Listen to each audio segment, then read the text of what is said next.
And I'm really interested in mental health. Yeah. Since I was like really young, we've had a whole mental health thing in my family. And so it's just really interesting to me. You say that it's been an issue in your family. Was it like in your immediate family, or is this a generational thing? It's not a generational thing as far as I know. I mean, Yeah. I'll find out later that my mom has something crazy or something, but no, it's my immediate family and myself as well. Yeah. Mental health problems. And so it's been something that's just been of the utmost importance in the past like 5 years in my life. And so I'm really interested in it. So what's been your biggest challenge mental health wise? Oof. There's been a few things, but I think the biggest challenge, and I've had it for the longest out of all my mental health problems, is my depression. I've suffered with depression for about 5 or 6 years now, and the biggest challenge is just for me getting out of bed and getting out of the house. Yeah. And like learning to love yourself is the biggest challenge, I think. Now, you're 22, right? Yeah.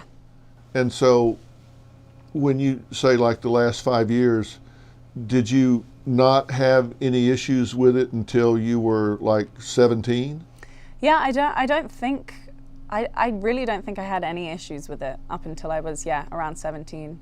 And then it all of a sudden just kind of hit me. Is there anything that caused it that you can think of? I mean, because that's interesting to me. Because you're 10, 12, 13, 14. Yeah. Nothing? Nothing. I had a really happy childhood. I think it was a combination of, social media on the rise at that time. And also my friends were all going to university. And I wasn't going to university, I was working, but I was still living at my parents' house, and so there was I felt very alone. Did social media cause you to get depressed?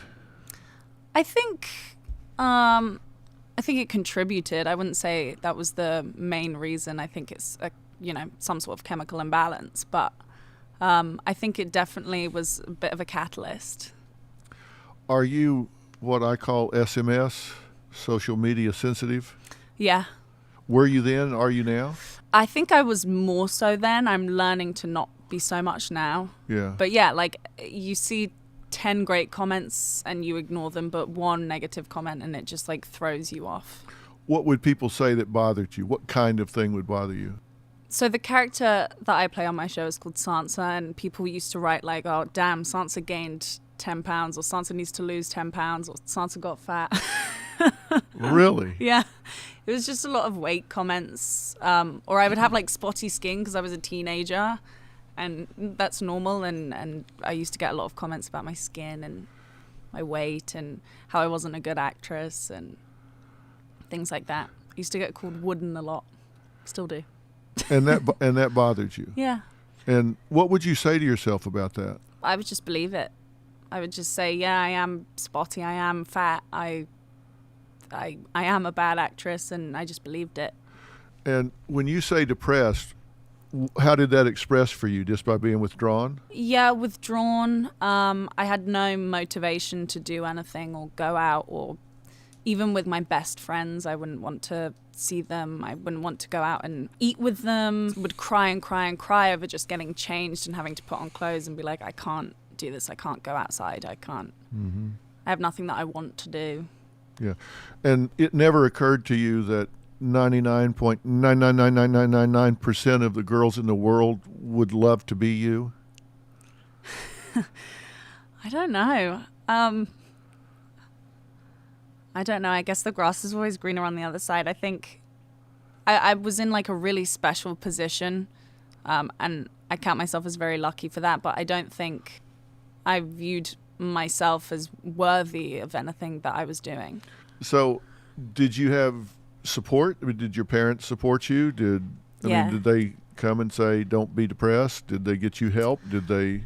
Well, I didn't tell my parents until less than a year ago, and they started seeing my therapist bills coming through. And that's when I told them. Yeah. So they didn't notice that you hadn't been out of your room in 3 months? No, because as soon as I hit 18, I moved to London. Right. Out of their house. And so then I could do everything on my own. And then you did. You would stay isolated? Yeah. Yeah. Yeah. So how do you feel now? I feel much better.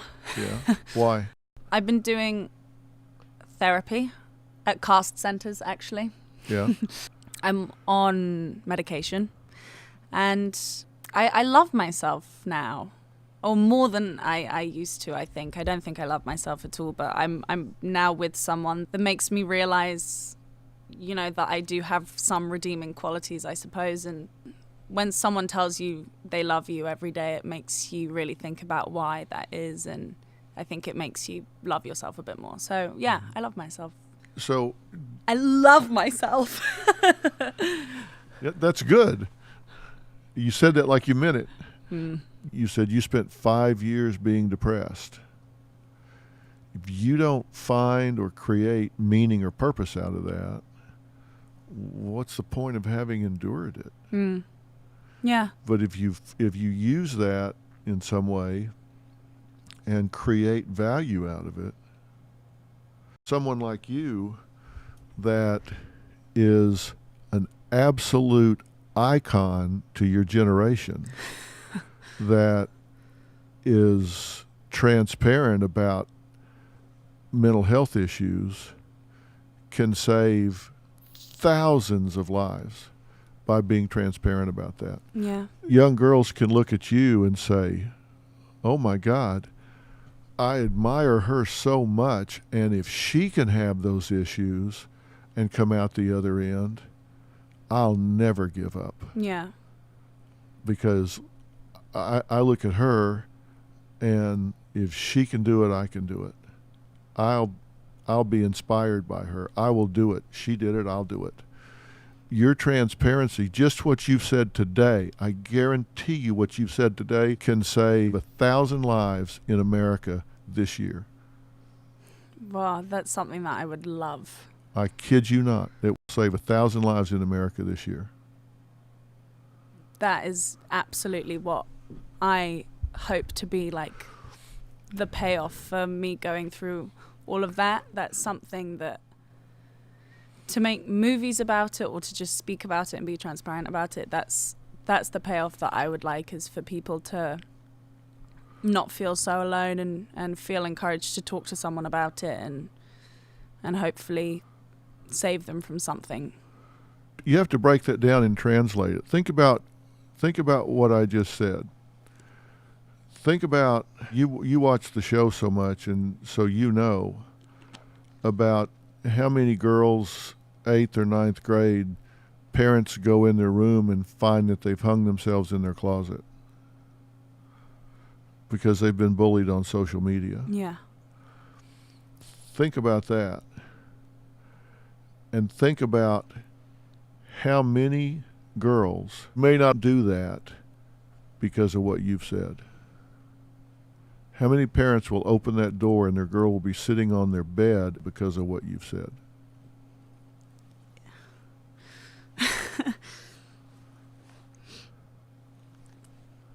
That would be nice. Yeah, that would be the truth. And when we post this up, we're going to put the numbers for suicide hotline and, you know, the helplines and all. Yeah. I mean, That's how powerful what you're doing can be. That's what I call creating meaning to suffering. if that happens, my God, I'll just talk about it all the time. Well, I'm serious. That's how powerful. You know, when you rise to the level of achievement, notoriety, fame, and admiration that you have, and then you use that to draw attention to something you're passionate about, it changes the world. Yeah. When you're willing to break the facade and not be Miss Perfect Billboard glam actress and be real, then people will say, oh my God, I don't have to hide this anymore. because the number one thing that people do that are depressed is they withdraw. Yeah. And then they become inactive. Mm-hmm. Psychomotor retardation. They pull back and they stop doing. And then they see you and they say, why am I hiding this? Yeah. Sophie's not hiding it. Why should I hide it? Yeah. And she talked to Dr. Phil about it. She talked about these hotlines, these support groups, this help. She's seeing a therapist. Why am I acting like it's something to be ashamed of? I admire her more than anybody I've ever seen. Why? And she's not ashamed of it. Why should I be? Yeah. And that's the thing. People Bang. shouldn't be ashamed of it. It's so many people are kind of plagued with depression or anxiety or body issues. So many people, more people than people realize. And so if people just spoke about it, if people just like opened up to their friends even, or their family, it would be okay. And other people suffer with it too. And all you do is you just have to speak to someone and you can get the help that you need, and you can, like, with therapy or if it really comes down to it, like medication, you can change it. Like, you can change that thing about yourself, and people just need to know that it's okay to talk about it. Yeah, and you know, that's the thing. If you just said it, give it a voice. Yeah. You don't have to do it alone right now. Yeah. And it shouldn't be. No. And misery loves company, but if you reach out to somebody that can help, and whether it's a counselor or a pastor or your family physician or your mother or your father or your brother or a friend, somebody, then, you know, hopefully there'll be somebody that will say, let me help you. And sometimes it just takes somebody listening. Sometimes it's very cathartic to just talk about it, right? Oh, completely. The best thing I ever did was just talk about it. Yeah. Even now, I'm getting therapy. Yeah. It feels good to vent it, right? Yeah, it does. It's the best thing in the world because you keep it so locked up. Yeah. And it completely destroys you from the inside. And it doesn't mean there's anything wrong with you. I mean, we're all hydraulics. We got all this stuff going on inside, and if we give it a voice, it's like monsters live in the dark. Yeah. And when you turn the light on, and you turn the light on by talking about it, and you go, oh, well, it's not so scary anymore. That's not so scary. Yeah. I mean, I said it, and he didn't run away. I know. I mean, Joe's over there. He didn't run away. Freedom didn't run away. LaFern didn't run away, because everybody has felt that. Yeah. At some way. In some way. You know, hell, I've had down days. Everybody has it. And sometimes it gets into pattern and, turns into something. Yeah, exactly. And then you have to do something about it. Yeah.